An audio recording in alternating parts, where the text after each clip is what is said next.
Students, आज हम Charles law या की जो है ना एप्लीकेशंस एवरीडे लाइफ की देखेंगे। वो ये हैं कि कहाँ कहाँ पे ये एवरीडे लाइफ में यूज़ होता है। तो पहला जो हम इसका एप्लीकेशन देखते हैं कि वो जो आपने देखा नहीं होगा, टर्की के अंदर फ्लोटिंग एयर बलून्स होते हैं, गैस हॉट गैस बलून्स। तो वो उसके अंदर चार्ल्स लॉ अप्लाई होता है। वो कैसे होता है कि उसके अंदर जो एक टॉर्च होती है वो it heats the air inside the balloon, because of which air particles move faster, और वो एक्सपैंड हो जाएंगे, डिस्पर्स हो जाएंगे, और making the balloon less dense. That's is why its floats in the air. दूसरा है कि in winters as temperature decreases and when you take a basketball it shrinks. आपने बलून्स को भी, आपने अपने फुटबॉल्स को भी देखा होगा कि सर्दियों में आप भरते अपनी तरफ से हो, लेकिन कुछ वक्त गुजरने के बाद वो श्रिंक या सॉफ्ट सॉफ्ट फील होना शुरू हो जाते हैं। जबकि गर्मियों में आप वही भरते हो तो कई दफ़ा वो बलून भर जाता है या बॉल बहुत ही ज़्यादा टाइट लगता है। तो उसकी वजह भी चार्ल्स लॉ की है। गैस के वॉल्यूम इंक्रीज़ हो जाता है काइनेटिक एनर्जी की वजह से टेम्परेचर हाई पे।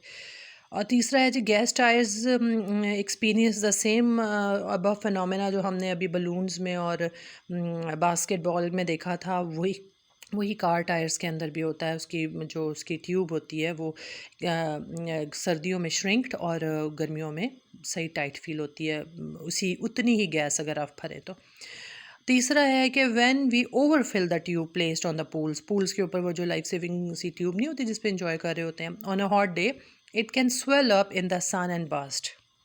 यानी आपने ट्यूब को फुल भर दिया था और छोड़ दिया, पहले तो नहीं फटी, लेकिन कुछ अरसे बाद गर्म होते होते होते आपने अचानक देखा फट गया। इसी तरह आप गैस बलून्स को अगर हीटर लगे हुए कमरे में रखें ना, तो अचानक रात को ढज़ की आवाज़ आती है। वजह वो ये होती है कि वो एक्सपैंड होके फट जाते हैं गर्म कमरे में। अच्छा, टर्की जब कुक किया जाता है ना, तो gas inside the thermometer expands until it can pop the plunger. Pop up Turkey thermometer works on the based of Charles law. ठीक है। कार इंजन में भी यही काम है। इन car engine the power strokes of sparks ignition and compression ignition, ठीक है, ये दो चीज़ें उसमें हो रही होती हैं। Due to ignition temperature increases and lead to increase the volume of gas.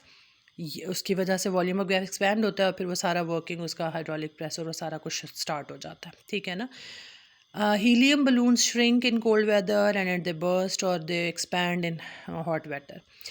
In winter, the capacity of human lungs decreases. ये अब आपको बायो केमिस्ट्री के अंदर की बात बता रहे हैं। This makes the difficulty for athletes और इवन जॉगिंग करने वाले बंदों के लिए to perform on freezing winter day, और जॉगिंग बिकम्स डिफ़िकल्ट। ठीक हो गया। तीसरा ये फर्मेंटेशन, जो बेकरी के आइटम्स वगैरह होते हैं, also an application of Charles law. East जो है produces carbon dioxide, and when we bake it, carbon dioxide expand, and due to the increase in temperature it gives fluffiness in the cakes and bread. अच्छा, deodorant spray bottles वगैरह जो होती हैं उसके अंदर भी ये जो होता है, आमतौर पे तो वो नॉर्मल टेम्परेचर पे रहती है। अगर किसी गर्म उनको कर दें या गर्म जगह पे रख दें, या इवन आपकी ये जो कोक वगैरह की जो बॉटल्स हैं, ठीक है ना, कन्फेक्शनरीज जो होते हैं, वो उसके अंदर भी ये जो मुख्तलिफ सोडा बॉटल्स हैं उनके अंदर भी आप यूज़ कर सकते हैं। तो आपको चार्ल्स लॉ की एप्लीकेशन फ़ौरन फ़ील हो जाएगी। Under high temperature the air molecules inside the bottle will expand, which can lead to the bursting of the deodorant bottle. ठीक हो गया। गर्म जगह पे या गर्मी के करीब नहीं रखना आपने। यही पेट्रोल वगैरह के साथ भी है। Charles law also help to remove dents from the ping pong ball. अब अगर डेंटी होगी है पिंग पोंग बॉल, तो आप उसको बॉइलिंग वाटर में डालें, उसके अंदर जो हवा होगी वो एक्सपैंड हो जाएगी और उसका डेंट रिमूव हो जाएगा। ठीक है। Thermometer also works on the same principle of Charles law, and the volume of the material increases with the increase in temperature. ठीक है। ये कुछ एप्लीकेशंस थी, और भी बहुत सारी हैं, लेकिन इनसे मिलती जुलती ही होंगी।